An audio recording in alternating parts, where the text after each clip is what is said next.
He was just an old man in a cafeteria, until a young Navy SEAL spotted a tattoo that unlocked a 50-year-old secret mission the government never wanted revealed. Walter Dandridge didn't expect to be seen that day. Not really. Not in the way that mattered. He was just another old man in a veterans center in Norfolk, Virginia, one of many. He sat at the far end of the cafeteria, just like always. Same table, same chair, back slightly hunched, cap low over his brow, worn hands wrapped around a chipped mug of black coffee. He wasn't invisible, just passed over. And honestly, he preferred it that way. Most folks walked right past him. Volunteers smiled politely. Staff offered him meals, but no one ever really looked. The kind of look that says, I know who you are, or at least, I want to. That was until the tall guy walked in. White t-shirt, short cropped hair, athletic build, and that posture. You could tell from the way he moved. Calm, alert. This one was military. Still in it, probably. The kind who scans a room without realizing it. Head on a swivel. Always assessing. Always reading. Logan Trevane had only meant to stop by and drop off some donation boxes. He wasn't here for long. He just needed a signature and maybe a handshake for the newsletter his CO wanted back at the naval base. Quick errand. But just as he passed the cafeteria doors, something stalled him. He glanced across the room, and that's when he saw it. A tattoo, faint, faded. Ink bleeding slightly into wrinkled skin, just barely visible beneath the rolled sleeve of Walter's green flannel shirt. But it wasn't just any tattoo. It was a jagged falcon, mid-dive, claws out, slicing through what looked like coiled barbed wire. Logan blinked. He hadn't seen that mark in years. Maybe since he was 16, sitting cross-legged on the floor of his grandfather's garage, watching the old man clean his tools with the same methodical calm he used to cut wood. That falcon had been carved into his upper arm. His grandpa used to joke it hurt more than getting shot. Only a few men had that ink, he'd said. They were a special unit, volunteers sent on unofficial missions during Vietnam, ones that didn't make it into textbooks, or the news, or even official records. His grandfather called them ghost jobs. Logan stepped into the cafeteria and stopped. His pulse kicked up. There was no way. No, that couldn't be him. But the tattoo was real. The lines might have faded, but the image was identical. Logan's eyes narrowed. His grandfather told him the man who pulled him out of a burning hut near Savannakhet in 1970 had that same tattoo. He didn't remember much about the guy, just that he was black, calm under pressure, and never left a man behind. Said the man didn't talk much, just acted. Walter kept his eyes on his coffee. He hadn't noticed the young man watching him from across the room. Logan didn't move. He just stood there, staring, barely breathing. Was it really him? He looked around. No one else seemed to care. Just an old guy in a cap. But to Logan, it suddenly felt like the room had tilted. He stepped closer. There was something heavy in the air now. The kind of weight you feel when you're about to cross a line between story and truth. "Excuse me, sir," Logan said quietly. Walter looked up, eyes sharp but tired. He didn't smile, just gave the kind of nod that says, "What do you need?" Logan pointed gently toward the tattoo. "That falcon. Is that from Recon Viper 1? Walter's hand stilled. He set the mug down, slow. He didn't speak right away. Instead, his eyes narrowed, just slightly. The name hadn't been said out loud in decades. Finally, he muttered, "Where'd you hear that?" Logan took a seat across from him without waiting to be asked. "My grandfather. Died 6 years ago. He was in Laos, 70. He told me about a man who dragged him out of a fire. Had that same tattoo." Walter stared. His shoulders didn't move, but something behind his eyes did. A flicker, like a drawer creaking open after years of being stuck shut. "You got a name?" he asked. "Logan Trevane." A long pause. Then Walter said something Logan would never forget. "Your grandfather was Earl Trevane?" Logan nodded. "Yes, sir." Walter exhaled.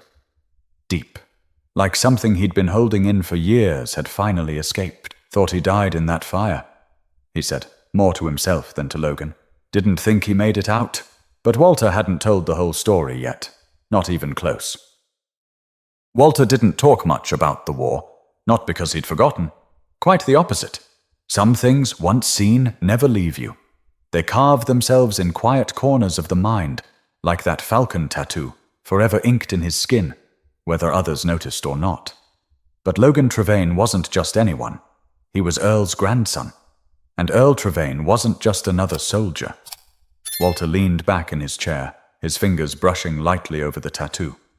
For a second, it looked like he might not say anything else, like he'd closed the door that had just creaked open, but then he spoke. "I remember the smell before anything else," he began. "Wet jungle, mud, diesel, smoke." Logan leaned forward, listening. "Laos was hell," Walter continued. "People talk about Vietnam, but some of the worst stuff happened across the border. Off the books. We weren't even supposed to be there." His voice was low, gravelly, but steady. Not dramatic. Just honest. "We were inserted northeast of Savannah-Ket. Recon Viper 1. Small unit. 6 of us. Dropped in, no backup, no extraction plan. Our job was to confirm movement, find the supply caches, report back. But we never made it to extraction." Logan nodded slowly. He'd heard bits of this before, but never like this. Never from someone who'd actually been there. "Got ambushed near the tree line," Walter said. "One of ours stepped on a tripwire. Everything went up.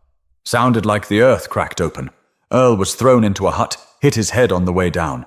By the time I got to him, the whole damn place was burning." Walter paused. His lips tightened, eyes flicking somewhere far away. "Flames licking the thatch. Screams everywhere. Couldn't hear much. Just ringing. I thought I was already dead. But then I saw his hand. Just his fingers, poking out from under a broken beam." Logan swallowed, his throat dry. "You pulled him out," he said quietly. "I tried," Walter said. "The beam was heavy. Fire was all around us. My uniform caught. I remember thinking, this is it. But somehow I got him loose. Threw him on my back. Ran until my legs gave out. We both collapsed near a ravine. I covered us in mud. Hid there for hours. Then what happened?" Walter shrugged. "Waited for dark. Found a stream. Followed it for 3 days. Finally made contact with an extraction team. He was half conscious, moaning. I thought he wasn't going to make it." Logan nodded again. His chest felt tight. "He did," he said. "He came home. Got married. Had my dad. Raised me." Walter didn't say anything at first. Just looked down at his mug. Then, with a tired smile, he said, "That's good. I never knew." Logan exhaled. "He talked about you a few times," he said. "Said he never knew your name. Just remembered you had that tattoo. Said if he ever saw that falcon again, he'd know it was you." Walter chuckled softly. "That old thing?" "Yeah," Logan said. Funny how something that small could carry so much. They sat in silence for a moment. Then Logan asked, "Why didn't you tell anyone? About the mission? About what you did?" Walter looked up. "Would they have listened?" he asked. "A black soldier? Telling stories about a war we weren't even supposed to be in? We came home to silence, son. Silence and spit. You learn to keep your mouth shut." Logan's jaw clenched. "That's not right." "No, it's not," Walter said. "But it's how it was." But Logan couldn't shake the feeling that this story wasn't just about the past. Something about it still hadn't come full circle. Logan didn't usually get emotional. The training hammered that out of him early. Control the breathing, quiet the heart, stay present. But sitting across from Walter Dandridge, something inside him stirred. It wasn't just the story or the tattoo. It was the man. The way he spoke like he wasn't trying to impress anyone. No polished speech, no dramatic pauses, just truth, stripped down and still standing. "You ever think about reaching out?" Logan asked. "To him, I mean, my grandfather?" Walter hesitated, then gave a dry laugh, shaking his head. "Didn't know where to start. Didn't even know if he made it out until now. Men like us, we don't leave a trail. We disappear after the fight." Logan leaned forward. "But you didn't disappear. You saved him." Walter glanced at him, not with pride, but with the weariness of someone who'd carried that moment longer than anyone realized. I did what I had to. What I'd want someone to do for me. The room around them buzzed with quiet conversation, trays clinking, a television playing some daytime court show in the corner. But for Logan, all of that faded. You still live around here? He asked. Walter shrugged. Near Portsmouth. 1 bedroom. Been there 20 years. Drive a '92 Buick that still runs if I sweet-talk it. Logan cracked a smile. You married? Walter's expression turned distant. Once. Long time ago. Didn't last. She wanted someone who could sit still. I wasn't done moving yet. Logan nodded. Any kids? Nope, Walter said, then paused. Not that I know of. There was a pause between them. Then Logan, looking at the tattoo again, asked, What made you get that? The falcon? Walter didn't answer immediately. Then he said, We were the last of our kind. That unit didn't exist on paper. We needed something to market. Something to remind us who we were, if we ever forgot. And the barbed wire. Means you made it out. Walter said. But not clean. That stuck with Logan. Your story deserves to be told. He said, voice firm now. Not just to me. To people. Vets. Kids. Everyone. Walter raised an eyebrow. And what exactly would I say? Exactly what you just told me, Logan said. But louder. Walter gave him a look, part skeptical, part amused. You trying to be my publicist now? No, Logan said. Just someone who thinks the truth matters. Walter sat back. Something unreadable passed through his face. He looked around the room. The posters on the wall, the forgotten medals in the display case, the faces that passed him every day without really seeing him. Then he said, I told that story one time before. Logan straightened. Yeah? Back in '73, to a VA official. Figured it was time. Thought maybe they'd honor the team. But the guy didn't write anything down. Just nodded along like I was making it up. Few weeks later, I got a form letter in the mail. Unable to verify your service under designated operation codes. That was it. Logan clenched his jaw. That's bull. Walter cut him off. That's how it was. We weren't ghosts because we wanted to be. We were ghosts because they made us. Silence hung between them. Logan looked down, rubbing his hands together. Then he said, I think I'm supposed to meet people like you. Not just shake hands and move on. Maybe it's time people knew the whole truth. Walter looked at him, then gave a faint smile. You talk like your grandfather. I take that as a compliment. It is, Walter said quietly. He had fire. But he listened too. That's rare. But as much as Walter seemed to open up, Logan sensed there was still something the old man hadn't shared. Something deeper buried under years of silence. Walter didn't speak right away. He took a breath through his nose and stared into the steam of his coffee like he was reading something only he could see. Then, with a quiet shift in his tone, he said, There's more to what happened that night. More than I ever told anyone. Not even your grandfather. Logan leaned in. He didn't say anything, just waited. It was July. Rain season, Walter began. We were 8 clicks off the trail, about 2 miles south of the Bolaven Plateau. Tall grass, slick hills, heat so thick you could chew it. Recon Viper 1 had been inserted 6 days prior. Supplies were running low, tempers shorter. He paused, flexing his fingers like he could still feel the weight of the M16 in his hands. There were 6 of us. Me, Spence, Ortega, Juno, Red, and your grandfather. Earl was the radio man, but he could fight like hell. Spence led us. Sharp guy, no nonsense. The rest of us were tired, bruised up, but alert. Walter's voice had settled into a rhythm now, like he wasn't talking to Logan anymore, but to the memory itself. We found what we came for. 2 trucks parked under a tarp covered in ferns, ammo crates stacked chest high, and a single village built around it. No more than 20 people, mostly women and children, maybe 1 or 2 young men. We weren't supposed to engage, just report. But someone must have seen us, because not an hour later they came. Who? Logan asked. Pathet Lao, Walter said, mixed with NVA regulars. We thought we were ghosts. Turns out they had dogs. Picked up our trail fast. We were boxed in by sundown. Juno went down early, took a shot through the neck. We pulled him into a hut, tried to stop the bleeding. Spence said we'd have to hold until extraction. Walter clenched his jaw. But the call never went through. Something was jamming our signal.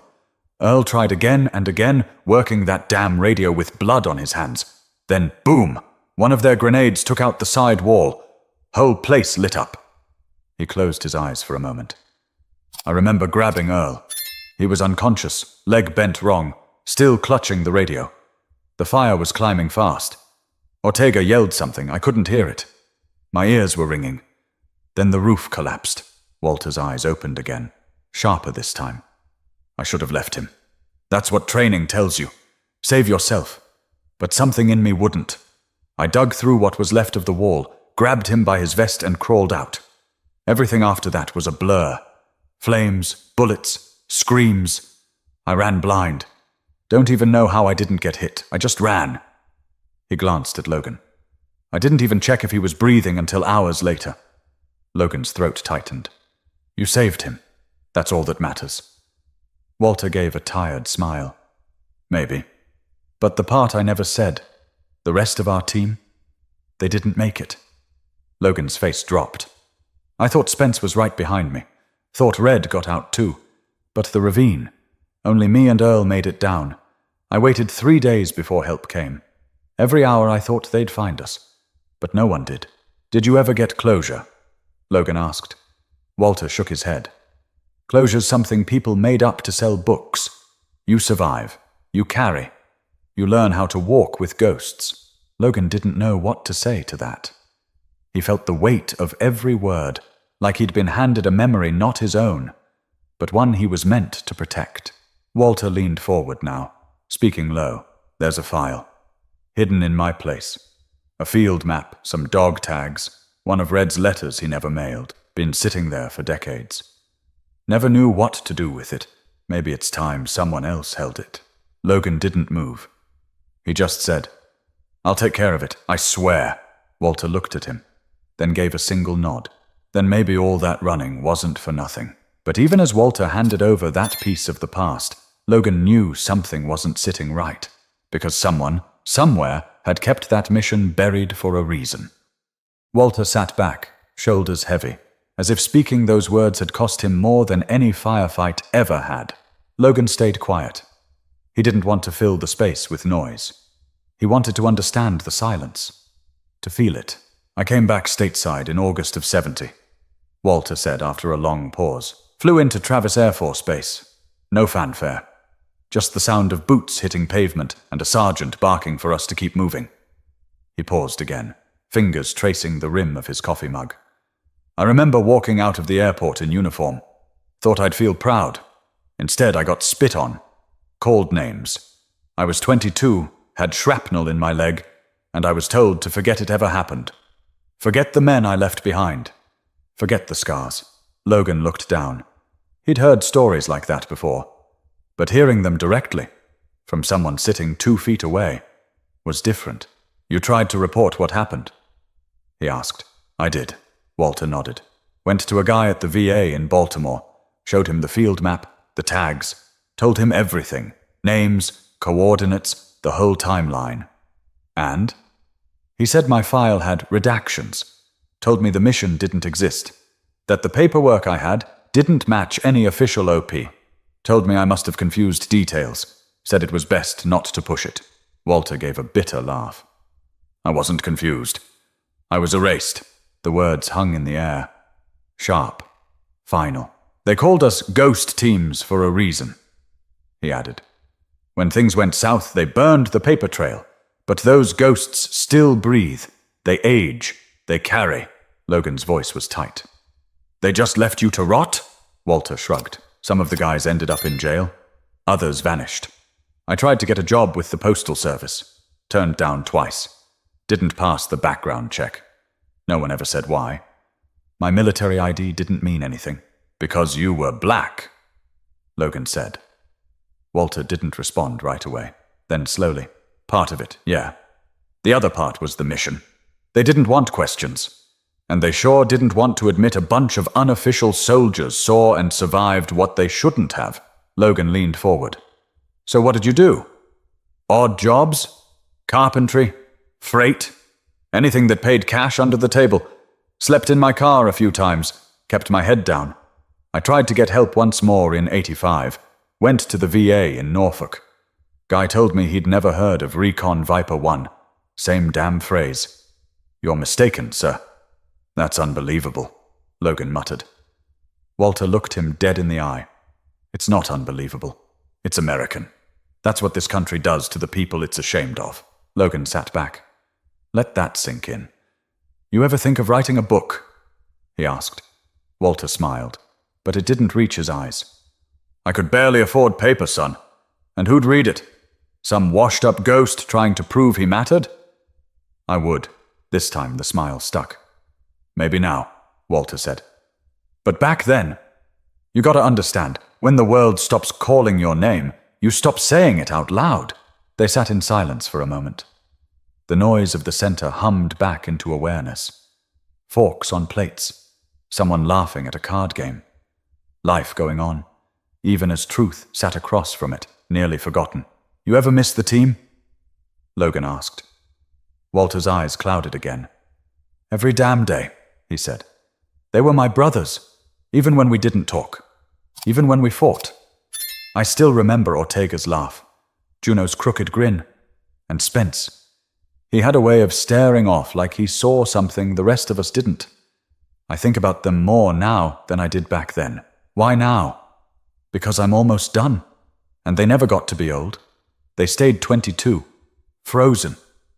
But Logan wasn't ready to let those memories die, not if there was a way to make the world finally listen. Walter didn't look like a man chasing redemption.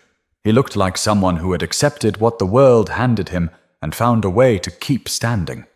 But to Logan, that wasn't enough. Not after everything he'd just heard.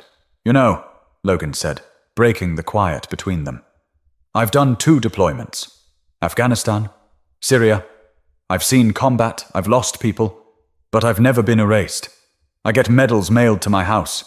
People call me a hero at airports. Walter gave a short, almost sad chuckle. That's the difference 50 years makes, huh? I guess, Logan said. But sometimes I wonder if we just traded one kind of war for another. Walter's gaze lifted. What do you mean? I mean, Logan began. You fought overseas and came back to a country that wouldn't claim you. I fight overseas and come back to a country that only wants the story, not the truth.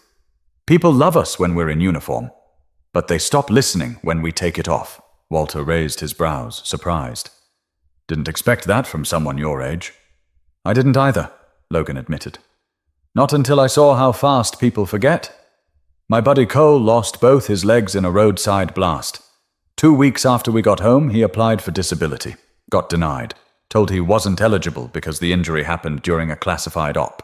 Walter's face didn't change, but his eyes showed recognition. Sound familiar? Exactly, Logan said. It's like the stories get used up and then they throw away the people who lived them. Walter took a breath. You think it's going to change? I don't know, Logan said honestly. But I do know this. If we stop talking, it never will. Walter nodded slowly, thoughtfully. You know what's wild? He said. I spent decades thinking no one cared. And now, here you are, sitting in front of me, knowing more about that night than anyone's ever asked me in 50 years.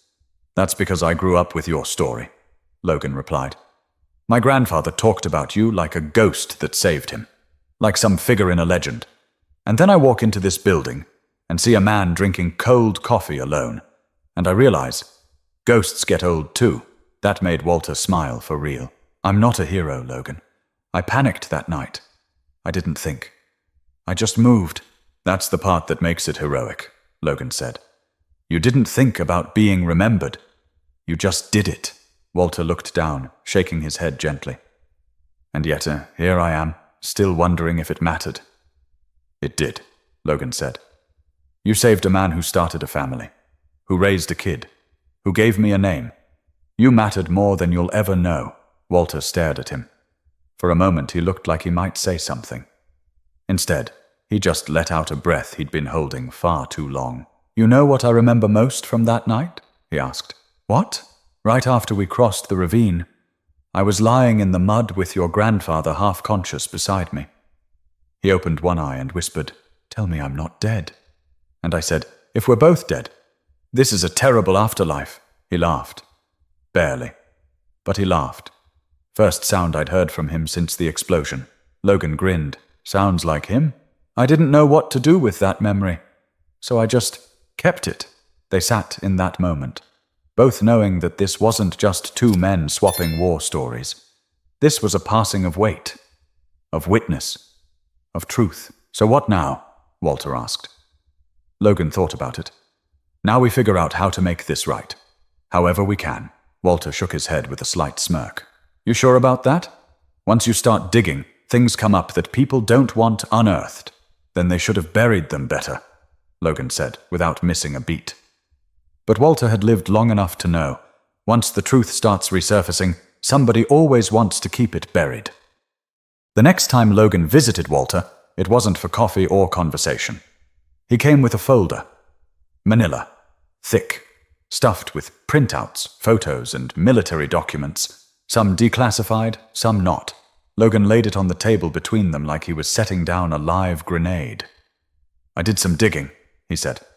"Made a few calls. Spoke to a retired colonel I trained under. Had connections in the archives. Took some work, but I found it." Walter didn't touch the folder. Just looked at it. "What exactly am I looking at?" "Proof," Logan said. "Your unit.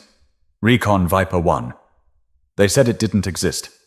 But I found a reference in a suppressed file tied to Operation Striker Watch. The coordinates match the ones on your map. Even found a blurred-out photo from a recon drone. 6 figures moving through the jungle. No names, but 6. Walter leaned back, eyes narrowed. "They buried it deep." "Yeah," Logan nodded. "Almost too deep." He opened the folder. Inside were grainy images, old memos with red stamps, fragments of radio logs. But the one thing Walter couldn't take his eyes off of was a photo. An aerial shot from July 12th, 1970. Blurry as hell, but just enough detail to see a clearing. A hut on fire, and what looked like 2 men crawling toward the tree line. Walter stared at it for a long time. "I know that tree," he said. Logan waited. "I remember the curve of the trunk. It bent sideways like it was trying to get away from something." He looked up, voice lower now. "Why are you doing this, Logan?" "Because if this were my grandfather sitting here, still breathing, I'd want someone to do the same." Walter gave a long, tired smile. "You got his heart. That's for sure." Logan continued. "I submitted a recommendation for a medal. Post-service citation for bravery under fire. It's just a start, but it's on record now." Walter's smile faded. "I don't want a medal." Logan blinked. "Why not?" "I spent too long believing I didn't exist," Walter said. "A ribbon won't change that. It won't bring my unit back. It won't erase the nights I slept in my car wondering if I imagined it all. But it might make the next guy think twice before ignoring someone like you," Logan said. Walter was quiet. "And besides," Logan added, "it's not really about the medal. It's about putting your name where it belongs. Not in some forgotten footnote. In history. In truth." Walter looked down at the folder again. "You're serious about this?" "I'm not letting it die in a file drawer." Walter thought for a long time, then finally said, "If you're going to do this, don't do it for me. Do it for Spence, for Juno, for Red. They died out there. I just came back. I'm doing it for all of you," Logan said. "But mostly for you, because no one ever should have had to carry all this alone." Walter gave a small, exhausted nod. "You've got fire, son. That's rare, so I've been told," Logan replied, cracking a grin. For a brief moment, the air around them felt lighter, like something old had shifted, just enough to breathe. Walter reached out and pulled the folder toward him. "Then let's see what truth looks like on paper." Logan sat back, letting that land. Outside, traffic passed along Hampton Boulevard. Unremarkable. Ordinary. But inside that room, something had just changed. Maybe not for the world, but for one man who had been waiting a lifetime to be seen. But neither of them knew that the truth they'd stirred up was about to draw attention from people who had worked hard to keep it buried. When Logan walked into the Veterans Center a week later, something felt different. He wasn't alone this time. Behind him came two men from the Naval Historical Center in Washington, a woman from the Pentagon's POW/MIA accounting agency, and an independent journalist named Clara Reyes, who'd been quietly researching lost operations from the Vietnam era for the past 12 years. Word had spread. Carefully, quietly, and only to those who had reason to care. Logan had made sure of that. Walter was in his usual seat, sipping coffee like always. But when he saw Logan walk in with a folder under one arm and government types in tow, his eyes narrowed. "What the hell is this?" he muttered. Logan didn't smile. He just pulled out the chair across from Walter and said, "They're here for your story, and they're not here to silence it." Walter's hands tensed around the mug. "I didn't ask for this." "I know," Logan replied calmly. "But the world needs to hear it anyway." Clara stepped forward gently. She laid a recorder on the table and asked softly, "Mr. Dandridge, would you let me listen?" Walter looked at her for a long time. Then slowly, very slowly, he set down his coffee. He didn't speak right away, just nodded once. And the room seemed to pause. The cafeteria, always busy with staff, moving trays, and old men shouting over card games, grew quiet. Not because someone yelled, "Attention," but because something was happening. Something real. Logan stood nearby, arms crossed, eyes locked on Walter. And then Walter began to speak. He told them everything. Not with dramatic pauses or polished language, just with the plain weight of truth. He spoke of the mud, the stench, the sweat-soaked fear in Laos. He named the men. Spence, Ortega, Juno, Red, and how they fought with nothing but grit and bad luck. He described the ambush, the fire, Earl's unconscious body over his shoulder, the 3 days without food, and the silence that followed once they made it out. And then, the betrayal, the denial, the letter that said he didn't exist. No one interrupted him. Clara wiped her eyes once. The woman from the Pentagon took notes the entire time, jaw clenched, not saying a word. The two men from the Naval Historical Center exchanged glances more than once, but neither of them moved until Walter was done. When he finished, there was nothing left to say. Logan finally stepped forward, placing something on the table. It was a wooden box, simple, clean. And inside, an engraved plaque and a service ribbon with a citation tucked behind it. Unofficial, yes, but real. Walter looked at it like it didn't belong to him. "What's this?" "A recognition," Logan said.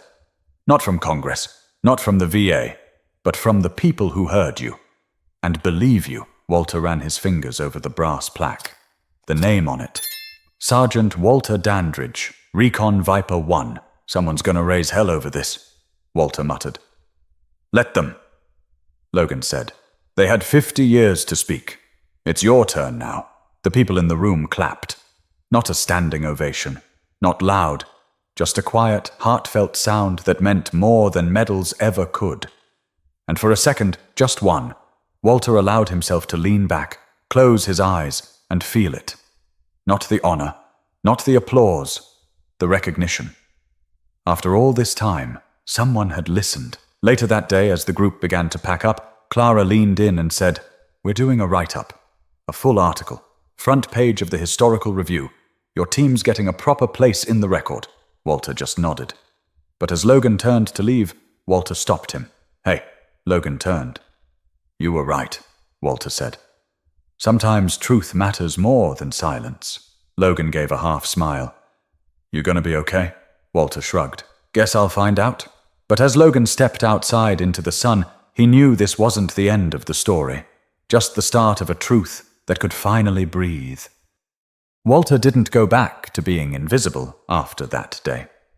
He still sat at the same table every morning, Same cap, same coffee.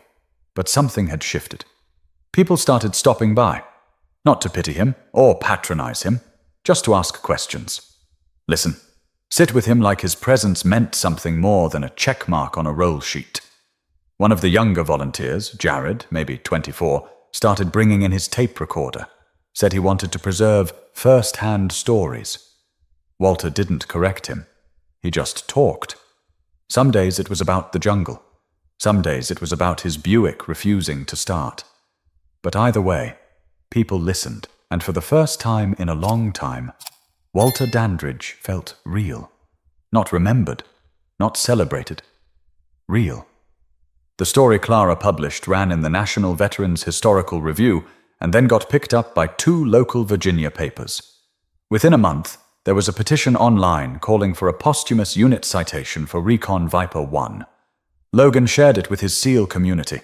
It spread like wildfire. More surprising? 2 retired colonels and a former CIA analyst signed it. Walter read the names out loud when Logan showed him. "Would you look at that?" he said. Some ghosts still carry pens. Then came the letters, from families who lost loved ones in that part of Laos, from grandchildren whose fathers served and never spoke a word about it, from strangers who read the article and felt something stir deep in their chests, an ache they couldn't explain. One envelope came from Montana. Inside was a photograph of a man standing in front of a rusted-out barn, arm around a little girl. On the back, Red's brother. "He talked about you once." Walter didn't cry. But he kept the photo in his front shirt pocket for a week. Logan visited every few days now, not just to talk, but to plan. He had a bigger idea.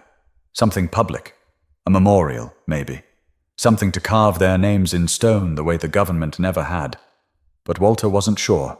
"We were meant to disappear," he said one afternoon. "Yeah," Logan answered. "And look how that turned out." The old man chuckled. One afternoon, Logan asked, "What do you think your teammates would say if they saw all this now?" Walter didn't hesitate. "They'd probably give me hell for talking so much." Then, more quietly, "But I think they'd be glad someone remembered." The falcon tattoo on his arm had faded with time. The ink was blue-gray now, edges soft. But one day, Logan brought in an artist, a vet himself, trained in restorative ink. With Walter's permission, he carefully touched it up, sharpening the falcon's wings, redoing the barbed wire to match the original sketch Walter still had folded in his wallet. When it was done, Walter stared at it in the mirror for a long time. "Looks like it's ready to fly again," he said. "You never stopped flying," Logan replied. A month later, Walter spoke at a school in Chesapeake. Middle schoolers. Most of them had never heard of Laos. One girl asked if it was like a superhero mission. Walter smiled and said, "No, superheroes get to go home with a parade. We just made sure each other got out alive." When he left, 3 of the teachers hugged him. That night, Logan called him, just to check in. "You know," Walter said, "if your grandfather were here, I think he'd be proud of the way you carry the story." "I'm just following his map," Logan said. Walter didn't answer right away. Then, in a voice steady and warm, he said, "You turned a ghost into a man again." That was the last time Logan ever heard Walter sound that light. 2 weeks later, Walter Dandridge passed in his sleep, peacefully. No hospital, just his old Buick parked outside, and a radio playing jazz low in the background. The tattoo on his arm was still sharp. Logan organized the memorial himself. No flag-draped drama, just a small plaque at the Veterans Center, near the tree where Walter liked to sit. Beneath it, engraved, "Sergeant Walter Dandridge. He carried those who couldn't and remembered those no one would." And next to that, etched small but forever, a falcon diving through wire. Let this be your reminder. The stories that shape us often live in the quietest people. All they need is someone to ask, someone to care. If this story moved you, subscribe to the channel. These stories deserve to be heard. And you never know.